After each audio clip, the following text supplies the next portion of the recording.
Parliament's Committee on Gender, Labour and Social Development reported that 48 Ugandan migrant workers had died in United Arab Emirates, UAE, and the neighbouring countries of Bahrain, Oman and Kuwait in a space of 9 months in 2017.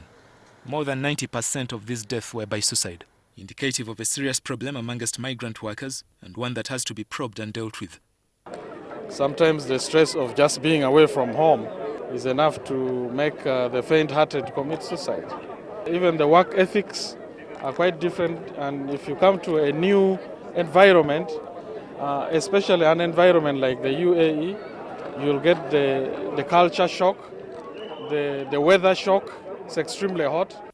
About 42,000 Ugandans live and work in the Middle East, some taken there by recruitment agencies in Kampala.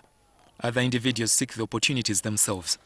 And though there is no official figure for Ugandans living and working in UAE, it is estimated that there could be up to 10,000 and more. In order to follow up on workers sent to the richer economies in the Middle East, the Association of Recruiting Agencies is considering an operations center in UAE. We will not come to register them, but will ensure that, one, they make use of the embassy. Once their statistics are with the embassy, we hope that every 6 months or so, they will be required to call in. But also, we as the Uganda Association expect to put an office here. Just like we have a partner in Saudi, we hope to also have a partner here. The association is yet to map out a working relationship with the Uganda embassy in Abu Dhabi, UAE. However, the embassy is financially challenged and the distance is not favorable to Ugandans outside Abu Dhabi. Because of the multitude of Ugandans, I told you we have about 42,000. You can imagine all of those, the majority of them need passport renewals, and the embassy has got to ensure that their passports are renewed. And besides, they have various issues, especially legal challenges within the UAE. Over 70% of youthful, employable Ugandans cannot find a job, making migration an attractive alternative for those who can afford the expense. Reports show that whereas many have struggled to raise the money, some have lost it all to fraudsters and to recruitment agencies that cannot beat the bureaucracy.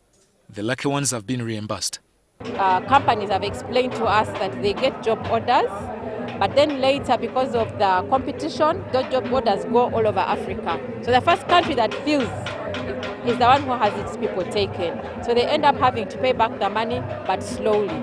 Indeed, there have been some instances of failure, I must say, to keep the migrant workers informed.